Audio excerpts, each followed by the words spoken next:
Je pense que cette phrase, on l'a tous déjà dit dans notre vie, manger c'est la vie, hein, c'est une expression qui finalement n'a pas tellement de sens, mais qui veut dire beaucoup. C'est-à-dire que manger nous fait quand même du bien, tu vois. Quand tu fais un régime, tu es rapidement frustré parce que tu te mets à manger moins et te frustrer bêtement, tu vois, ça sert à rien. Et il arrive un moment où tu vois une fille sur YouTube, Claudia, personal trainer, qui te dit il faut que tu manges plus pour avoir un métabolisme de machine de guerre. Et là, tu flippes, tu as peur de manger plus. Parce que tu te dis, attends, j'ai perdu du poids en mangeant moins. Aujourd'hui, si je me mets à manger plus, c'est pas cohérent. Je vais prendre du poids, je vais m'engraisser, et puis voilà, il va falloir que j'appelle une grue pour venir me déplacer. Ça se passe pas tout à fait comme ça, et je vais te dire vraiment ce qui se passe réellement lorsque tu te mets à manger plus. Et tu vas voir, c'est fabuleux.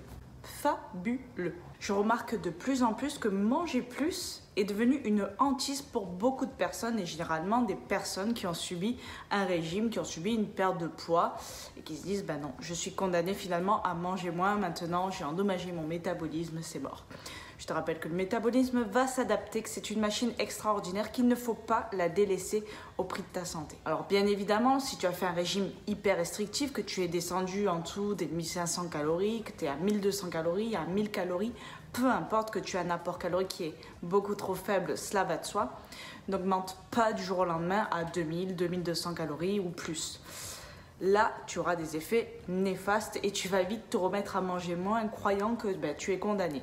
Il faut augmenter progressivement et lentement afin que le corps commence à réagir et à créer ses propres adaptations. Donc, en augmentant ton apport calorique, tu donnes la possibilité à ton corps de réactiver tous les systèmes endommagés et mis en veille durant cette perte de poids. Système immunitaire, système hormonal, système digestif, bonne partie de ton système cérébral également. Tous ces systèmes hyper importants, tous ces systèmes vitaux qui ne peuvent plus fonctionner de manière optimale parce qu'ils n'ont pas d'énergie, parce que tu ne manges pas assez. Et l'énergie, c'est pas non plus, tu ne branches pas sur une prise électrique comme l'iPhone, ok? Du coup, lorsque tu vas te mettre à manger plus, stocker du gras n'est pas une priorité pour ton corps. La priorité pour lui, c'est de réactiver tous ces systèmes qui vont faire que tu vas être en bonne santé sur du long terme, qui vont faire que tu vas pouvoir respirer normalement, que ton cœur va pouvoir battre de façon normale, que ton système immunitaire va pouvoir te défendre contre toute bactérie, contre tout microbe ou quelconque autre chose. Bien évidemment, cela ne veut pas dire que tu ne vas pas stocker de gras. Bien évidemment, ceci est possible pour diverses raisons, soit le stress, le manque de sommeil, le système hormonal qui est un petit peu déréglé, donc les femmes vont faire un peu plus de rétention d'eau. Tout ça, je vais pas te mentir, ce sont des choses qui peuvent se passer et qui vont certainement se passer. Mais ceci est temporaire et ceci est le prix à payer pour être en bonne santé sur du long terme. Parce que là, tu sacrifies ton corps sur du long terme, tu sacrifies ta santé. Ok, c'est bien, tu as des abdos aujourd'hui, boum, boum, boum, c'est génial, boum, boum, boum. Ok, c'est bien, on fait 3 photos, c'est parti.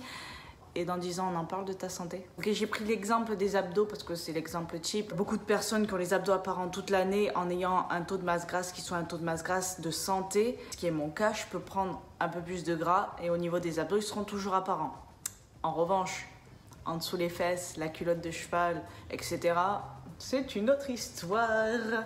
Tu m'as compris. Quoi qu'il en soit, si prise de gras il y a, elle va vite se réguler au fur et à mesure que ton métabolisme va pouvoir réaugmenter parce que tu vas aussi donner la possibilité à ton métabolisme d'augmenter. Qui dit métabolisme plus élevé, tu donnes également la possibilité à ton corps de brûler plus de calories et de brûler plus facilement du gras. Tu n'auras plus jamais besoin de toute ta vie de faire un régime bullshit hyper restrictif où tu as envie de bouffer la baraque entière, ta famille, ton père, ta mère, ta soeur, ton frère et même ta grand-mère. Et donc tout cela en conservant une santé mentale et une santé physique. Encore une fois, pour cela, il va falloir que tu t'armes de patience, que tu te laisses le temps et de faire les choses progressivement. Si tu es descendu à des apports caloriques extrêmement faibles, laisse-toi le temps de réaugmenter progressivement. Aime le processus, apprécie de manger de nouveau de façon normale, pas comme un enfant de 2 ans, d'accord? Parce que souvent, quand je vois certains régimes, l'apport calorique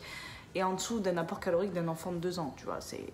Et sans déconner, c'est pas une vanne pour une fois, tu vois. Même les jours où tu n'as pas d'activité physique, je te le rappelle, ton corps a besoin d'énergie.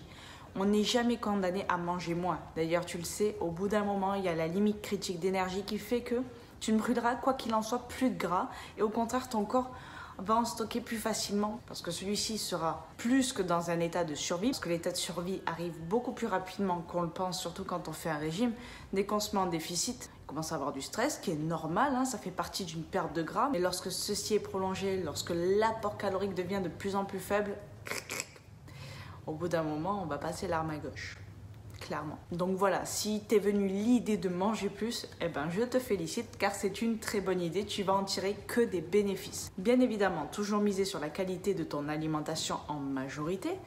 Quand il y a des petits plaisirs à droite à gauche, que ce soit industriel, même si on peut éviter parce que l'industrie agroalimentaire, eh ben, tu vois ce que je leur dis, moi, ok. Mais si ça fait partie de tes plaisirs, kiffe ce moment, c'est l'essentiel, on n'a qu'une vie de toute façon et j'ai envie de dire, c'est pas une glace qui va changer ta vie. Hein. Sur ton lit de mort, tu vas pas te rappeler du cookie que tu as mangé le 2 août 2019, ni du pot de glace que tu as fini le 3 août 2019.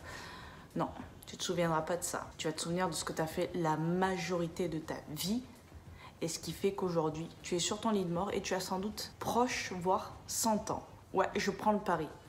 Toutes les personnes qui s'abonnent à cette chaîne vont vivre jusqu'à 100 ans. Je te dis à bientôt dans une nouvelle vidéo et en attendant, je t'envoie plein de good vibes. Ciao!